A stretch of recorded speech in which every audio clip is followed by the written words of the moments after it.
February and it's raining, and I've come down to my local wood to look for a sign, and I want you to join me. My name's Mark, and this is the Enchanted Wood.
We tend to think at this time of year as bleak and miserable and wet and cold.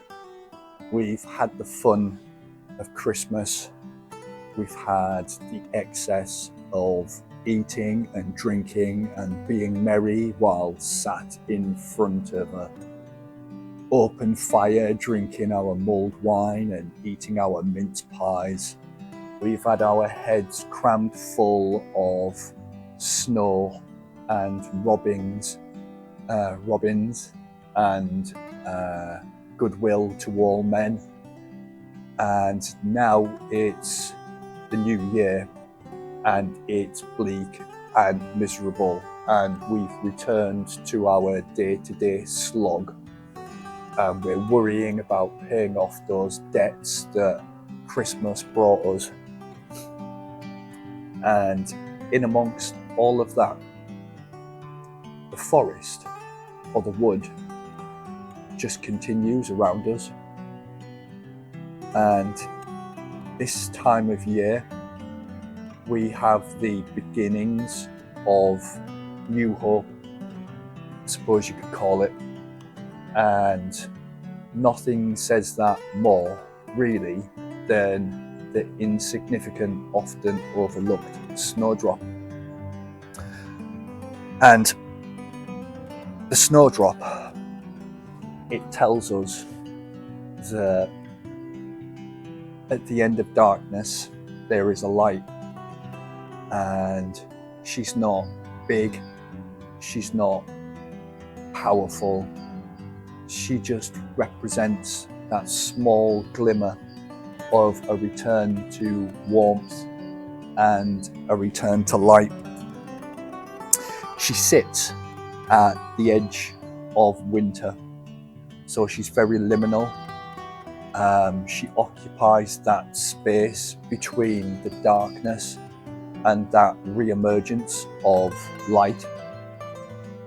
And as we go about our day-to-day, we often forget about those little things, I think.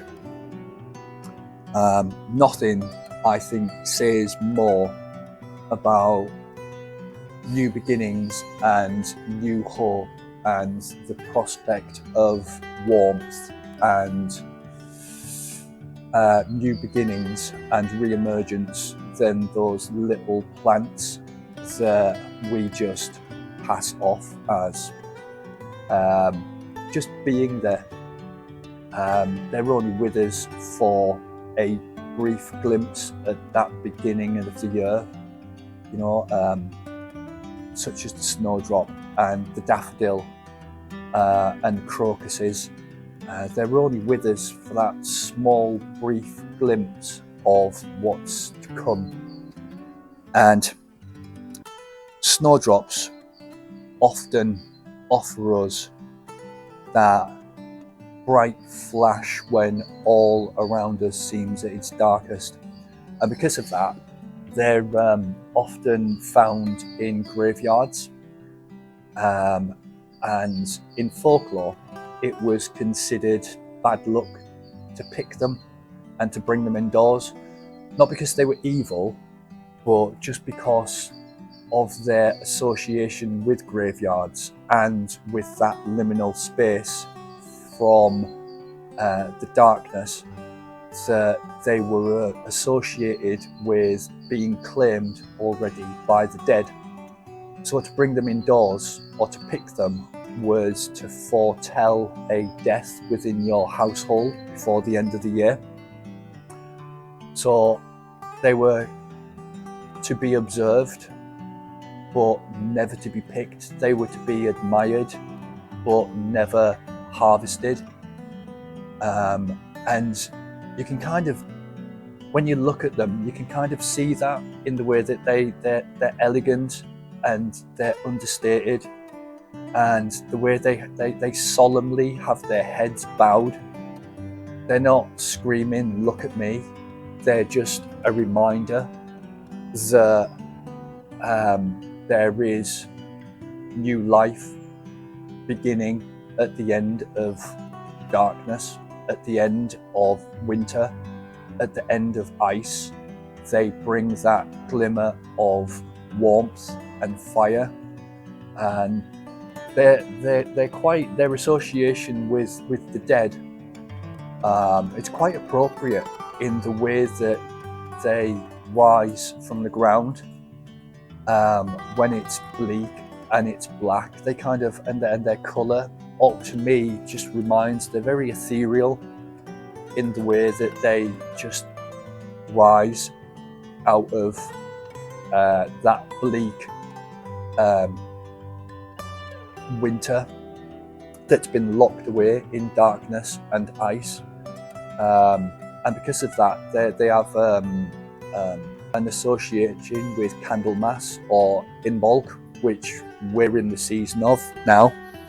I mean, they're also known as kind of fairy maids and Candlemas bells and snow piercers, which I think says a lot for such a little plant, that it can have such a craving to burst forth before anything else. Everything else is still sleeping and it doesn't want to get out of bed, but the snow bell actually says, no, it's time. And I think in a lot of respects it's overlooked, but for that few weeks when it's in bloom, it gives insects that first little bit of energy in the form of its nectar. It's not a lot. It's not a question. It's not a promise of abundance, but it is that little glimpse of survival. The wheel is turning, and in amongst all that bleak misery of winter, sometimes where it's been harsh, where maybe in the past our ancestors didn't have enough food, the things are returning to warmth. And I think she's quite a powerful little symbol of the hope that we can still have, that there is a silver lining. And I think that's their most powerful message, that there is a silver lining. They're so small and unassuming,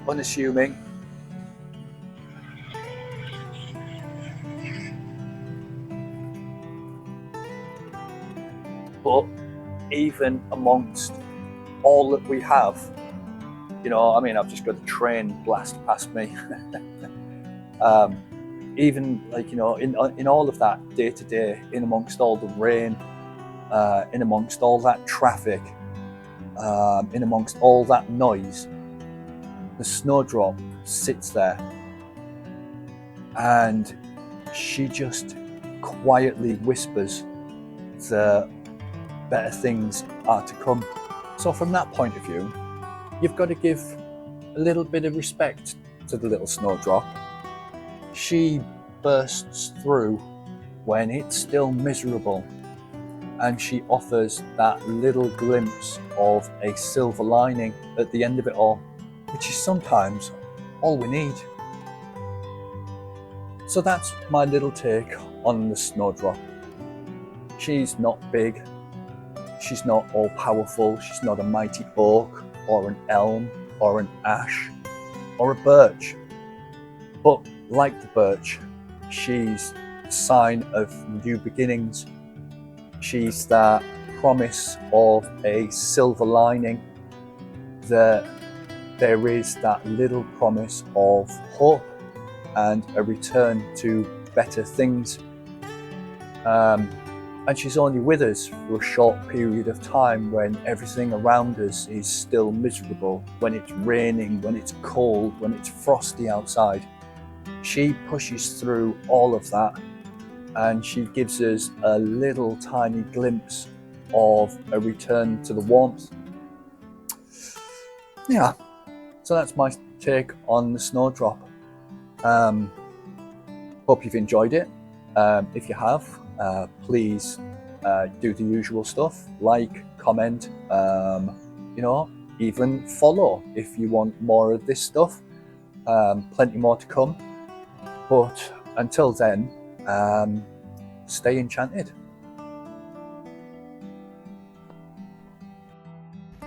Even the snowdrop droops her head, as though she weighed the world. But for her there is no decline. She stands on life's threshold curled. Soon shall she rise and lift her bell, and ring the spring's first chime. While winter yet upon us lies, she prophesies of time,